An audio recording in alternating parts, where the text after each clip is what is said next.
गांव के बीचों बीच एक पुराना कुआं था जिसके चारों ओर घने पेड़ और जंगली झाड़ियां थीं। कहते हैं यह कुआं गांव की शुरुआत से ही वहां था, लेकिन गांव वाले इसे श्रापित मानते थे।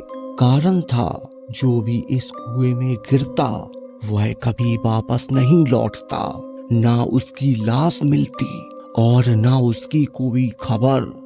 यह कहानी शुरू होती है एक साधारण से लड़के अर्जुन से। अर्जुन अपने गांव में पढ़ाई पूरी करने के बाद शहर में नौकरी करता था। लंबे समय के बाद वह अपने गांव लौटा था। वह एक जिज्ञासु किस्म का लड़का था और अंधविश्वासों पर भरोसा नहीं करता था।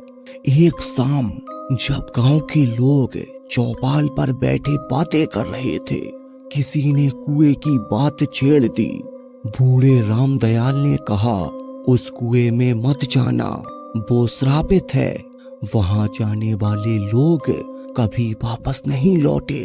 अर्जुन ने उनकी बात को हंसी में टालते हुए कहा, दादाजी ये सब पुरानी बातों में कोई सच्चाई नहीं होती। मैं खुद देखूंगा कि उस कुएं में ऐसा क्या है। गांव वालों ने उसे बहुत समझाया, पर अर्जुन ने उनकी एक ना सुनी। वो अपने मन में वहां जाने का विचार बना चुका था।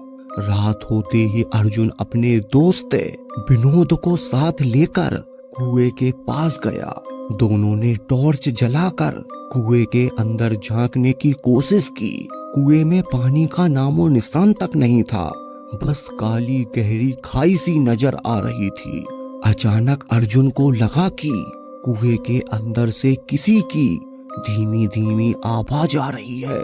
आवाज कुछ इस तरह थी, बचाओ, मुझे बचाओ, बचाओ।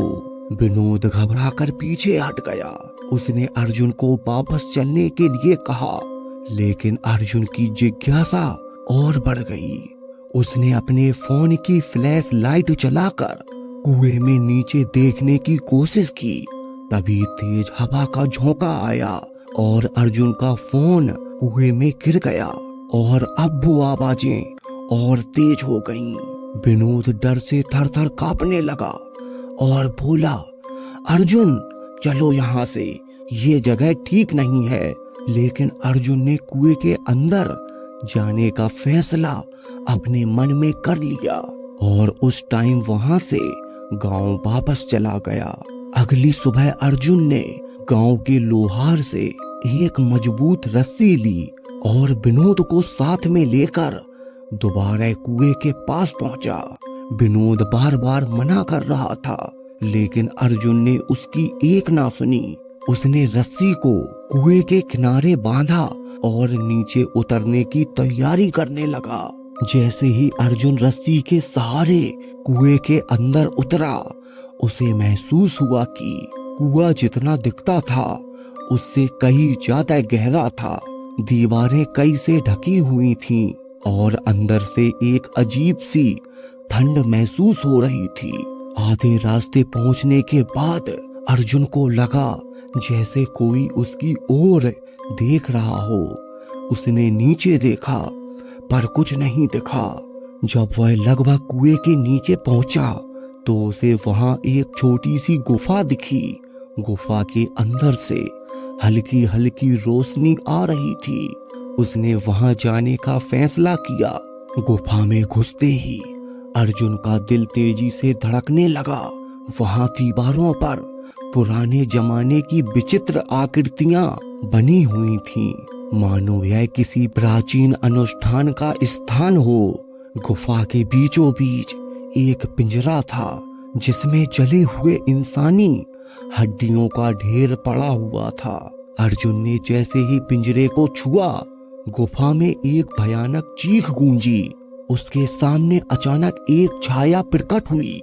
यह छाया किसी इंसान की तरह थी, लेकिन उसके चेहरे पर कोई आकृति नहीं थी। छाया ने गहरी और डरावनी आवाज में कहा, यहाँ आने की हिम्मत कैसे की? अर्जुन कांपते हुए बोला, तुम कौन हो?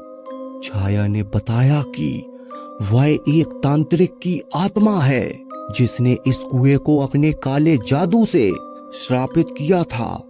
यह कुआं उसकी आत्मा को मुक्त रखने का साधन था। यहाँ गिरने वाले सभी लोग उसकी शक्ति को बढ़ाते थे। उसी समय ऊपर से विनोद की चीख सुनाई दी। अर्जुन ने ऊपर देखा तो रस्सी टूट रही थी। इससे पहले कि वह कुछ कर पाता, रस्सी टूट गई और विनोद कुएं में गिर गया। विनोद की आंखें अचानक खामोशी में बदल गईं। अर्जुन ने जैसे तैसे खुद को संभाला और गुफा से बाहर निकलने की कोशिश की, लेकिन अब कुएं का रास्ता बंद हो चुका था। उसे एहसास हुआ कि यह कुआं उसे कभी वापस नहीं जाने देगा। गांव में सन्नाटा पसर गया। अगले दिन गांव वाले अर्जुन और विनोद को ढूंढने निकले, लेकिन उन्हें सिर्फ टूटी हुई रस्सी का एक टुकड़ा मिला। लेकिन अर्जुन और विनोद की कोई खबर नहीं मिली।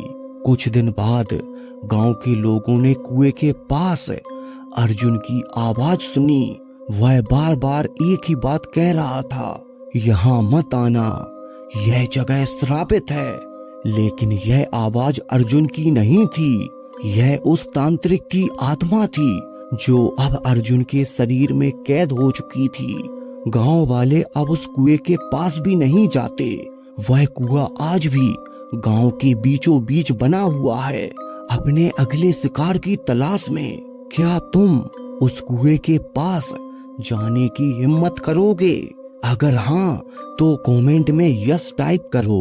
और अगर ऐसी और भूतिया कहानी आपको बार बार सुननी है तो हमारे चैनल को सब्सक्राइब कर बेल आइकन को दबा दो।